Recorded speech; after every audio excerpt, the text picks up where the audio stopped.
L'équipe est sauvage sur Europe 1. 16h-18h. Mathieu Noël. 36e équipée sauvage confinée, et dans les moments de doute, de découragement, elle est ma boussole, mon phare. Celle qui me rappelle toujours, avec ses mots à elle bien sûr, que même confiné, on doit continuer de vous divertir, car comme elle le dit si bien... Comme quoi on a une utilité sociale quelque part, vous voyez Mathieu.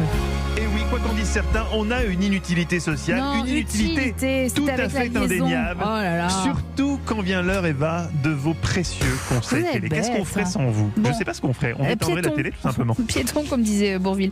Alors, je vais être très claire, jamais je ne vous aurais proposé un tel programme habituellement, mais les circonstances font que je pense quand même qu'on a besoin de se détendre, de rire et si possible en famille. Alors, rendez-vous ce soir sur C8 vers 21h15. Mathieu avec trois garçons que vous connaissez très bien, les inconnus, en l'occurrence Didier Bourdon, Pascal Légitimus et Bernard Campan.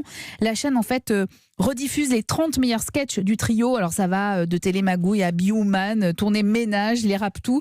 Qu'importe si on les connaît déjà par cœur, tous ces sketchs, ça fait quand même du bien de revoir ces morceaux d'anthologie des années 90. 30 ans déjà, vous vous rendez compte, hein. Et pourtant, les inconnus, franchement, ils n'ont pas vraiment été égalés, je trouve, en tout cas pour moi, en matière de parodie d'émissions de télé. Je prends le pari que même vos ados pourraient se marrer ce soir.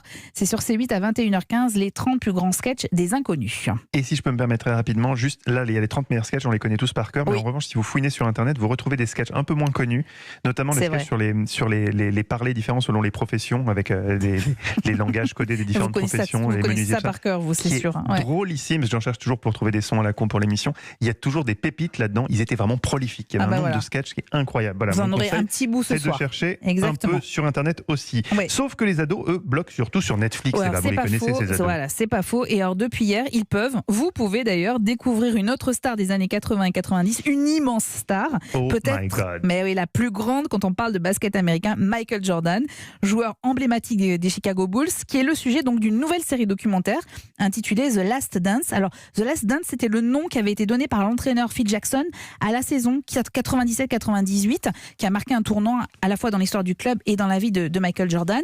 Vous savez, quand il arrive à Chicago en 84, Jordan, en fait, l'équipe, elle est vraiment, c'est une équipe médiocre. Fond, elle est au fond. Les habitants de la ville se foutent totalement du basket et personne ne croit en fait que l'arrivée de Jordan va changer vraiment quelque chose. Lui, il va surtout découvrir les frasques de ses partenaires. Aux journalistes qui lui demandent s'il est vrai qu'il y avait beaucoup de drogue, première réaction de Jordan. Voilà, ça, il rigole, hein. Mais écoutez bien 2 secondes plus tard ce qu'il raconte. J'entre et pratiquement toute l'équipe est là. Et c'était des choses que je n'avais jamais vues de ma vie, tu sais, en tant que jeune gosse. Il y a de tout, il y a des lignes, il y a les fumeurs d'herbe, il y a des femmes. Donc la première chose que je dis, c'est écoutez, je me tire.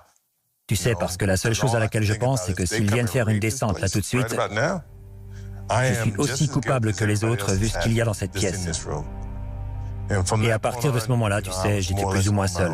Alors c'est le début de sa carrière aux Chicago Bulls et ce documentaire est encore une fois très réussi. Alors grâce aux images d'archives, à la fois familiales et professionnelles, parce qu'une équipe avait suivi les Bulls pendant toute la saison 97-98, donc les images elles sont incroyables.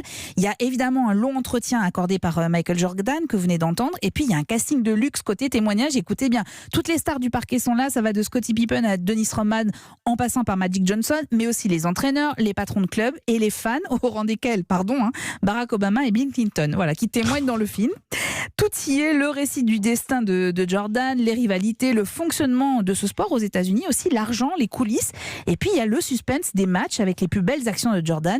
2 épisodes pour l'instant sur les 10 sont disponibles sur Netflix pour découvrir qui était ce génie du basket. Oui, c'est ce que j'allais vous demander, c'est est-ce qu'on voit quand même un peu de basket ou c'est axé vous en voyez sur les beaucoup. coulisses? Non, D'accord, franchement, vous voyez beaucoup de basket. Si vous n'aimez pas ça, forcément, ça va être un peu compliqué.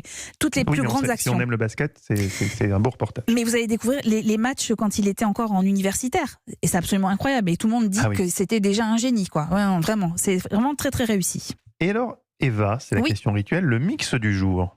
À quoi ressemble-t-il? Qu'avez-vous concocté? Avec Sébastien Bordenave, on a déniché sur les réseaux la très belle voix de la journaliste Isabelle Iturburu qui chante avec ses copains d'enfance, les fables de Fabrice Lucchini, mais en verlan. Voilà. Ouais. Et un duo de potes, Louis Bertignac, Jean-Louis Aubert. J'avais un ami, mais il est parti.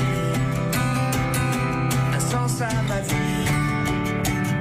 Pour Raymond Sallebet voix, Vrai ou un chelar le gb, respectons la loi prème. Le narre sensissait et dit, mon bon siemeur, apprenez que tout taf là vit au pendet de celui qui l'écoute. Le temps est beau, le ciel est bleu. J'ai deux amis qui sont aussi mes amoureux. Un moment, un instant, j'ai cru oublier. En parlant, en marchant. Ça fait du bien cette petite musique, hein, vous avez vu ça? Ça fait Dans beaucoup tous de les bien. genres différents, mais voilà, c'était oui. parfait. En revanche, j'ai un message personnel à passer à Fabrice Lucchini avec Oui. ses petites vidéos actuellement, qui est que Fabrice évite de me piquer ma copine, puisque le soir maintenant, au moment où je voudrais entreprendre d'autres choses avec elle, elle me dit non, je ne peux pas, je regarde Fabrice Lucchini. Oui, mais enfin, ça dure que 5 minutes, hein, vous pouvez Oui, ça récupérer dure le que coup 5 après, minutes, quand mais même. de 5 minutes en 5 minutes, D'accord, son d'accord. talent commence à me déranger. Voilà, c'était mon message à Fabrice Lucchini. Europe 1.